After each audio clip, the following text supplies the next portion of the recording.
नमस्कार। अब वक्त हो गया है वीकेबी टॉप 10 का, तो आइए देखते हैं देश और दुनिया की टॉप 10 खबरें। दिल्ली उच्च न्यायालय ने कांग्रेस नेता पी चिदंबरम और उनके बेटे कीर्ति से जुड़े सीबीआई के आईएनएक्स मीडिया भ्रष्टाचार मामले में निचली अदालत की सुनवाई पर मंगलवार को रोक लगा दी। न्यायाधीश सुरेश कुमार कैत ने निचली अदालत के आदेश के खिलाफ सीबीआई की याचिका पर चिदंबरम और अन्य को नोटिस जारी किया और उनका जवाब मांगा। बता दें, निचली अदालत ने आरोपियों को दस्तावेज देने का आदेश दिया था। इस मामले में कीर्ति चिदंबरम को सीबीआई ने फरवरी 2018 में गिरफ्तार किया था और मार्च 2018 में उन्हें आईएनएक्स मीडिया भ्रष्टाचार मामले में जमानत मिल गई थी।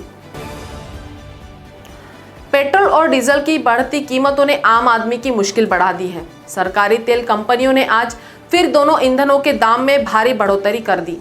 पेट्रोल की कीमत में जहां प्रति लीटर 24 से 27 पैसे की बढ़ोतरी हुई, वहीं डीजल भी 27 से 31 पैसे महंगा हो गया। बता दें कि इस समय देश सभी शहरों में पेट्रोल और डीजल ऑल टाइम हाई पर चल रहा है।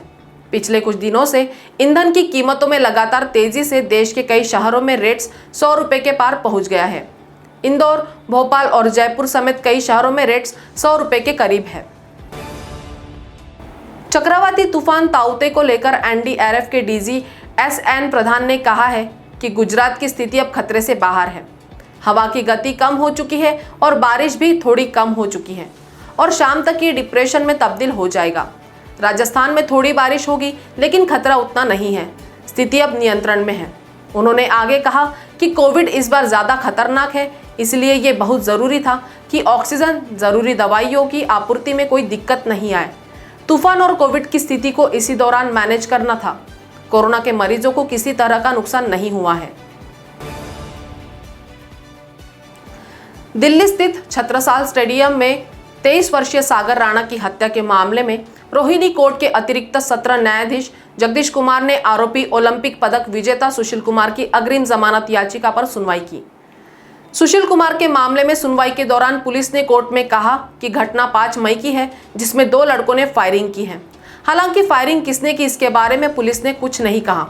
पुलिस ने बताया कि एक स्कॉर्पियो मिली है, लेकिन कोई गवाह नहीं मिला। कोर्ट ने कहा, अगर मामला इतना गंभीर नहीं है तो सुशील कुमार भाग क्यों रहे हैं? पुलिस जांच में सहयोग करे। कोर्ट ने फिलहाल जमानत पर फैसला सुरक्षित रखा है। प्रधानमंत्री नरेंद्र मोदी ने 8 राज्यों और 2 केंद्र शासित प्रदेशों के 46 जिला अधिकारियों से मंगलवार को सीधा संवाद किया। प्रधानमंत्री मोदी ने कहा कि महामारी के दौरान कई अधिकारी कई दिनों से अपने घर नहीं जा पाए हैं। प्रधानमंत्री ने मेडिकल दवाओं एवं उपकरणों की कालाबाजारी करने वालों के खिलाफ कड़ी कार्रवाई करने के लिए कहा।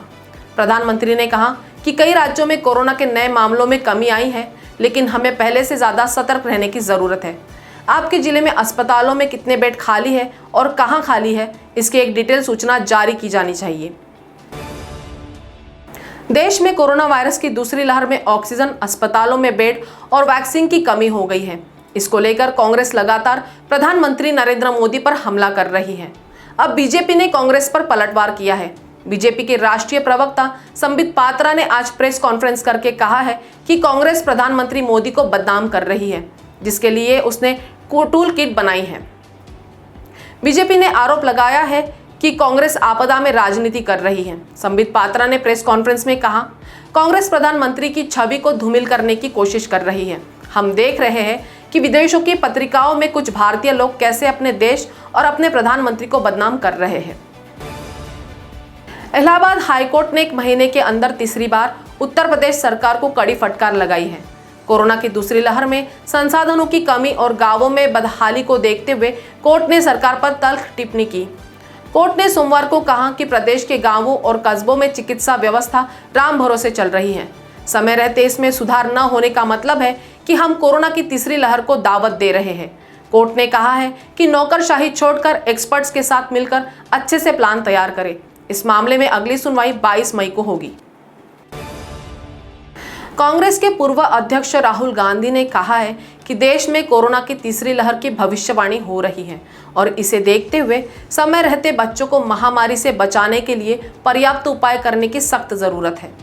राहुल गांधी ने मंगलवार को कोरोना से निपटने की सरकार की नीति पर सवाल उठाते हुए कहा कि महामारी से बच्चे सुरक्षित रहे, इसके लिए मोदी सरकार को नींद से जगाना जरूरी है ताकि समय पर इलाज की पुख्ता व्यवस्था की जा सके। उन्होंने ट्वीट किया, बच्चों को आने वाले समय में कोरोना से सुरक्षित रखने के उपाय करने की जरूरत होगी। स्थिति से निपटने के लिए बाल चिकित्सा सेवाएं और टीकाकरण उपचार से संबंधी उपाय पहले से ही होने चाहिए। भारत के भविष्य के लिए जरूरी है कि वर्तमान मोदी व्यवस्था को दुरुस्त करने के लिए उसे नींद से झकझोरा जाए। महाराष्ट्र में सत्तारूढ़ दल शिवसेना ने मंगलवार को दावा किया कि राज्य ने कोविड-19 की दूसरी लहर को नियंत्रित कर लिया है। शिवसेना के मुखपत्र सामना के संपादकीय में कहा गया है कि राज्य अब चक्रवात ताऊते के कारण पैदा हुए संकट से सफलतापूर्वक निकलने का रास्ता खोज लेगा।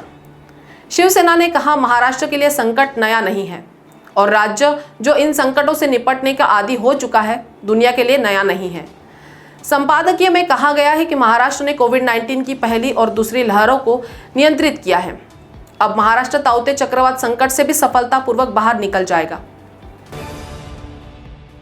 जानलेवा कोरोना वायरस की दूसरी लहर ने सबसे ज्यादा कहर महाराष्ट्र में ढाया है। महाराष्ट्र में ऑक्सीजन बेड्स और वेंटिलेटर्स की भारी दिक्कत है।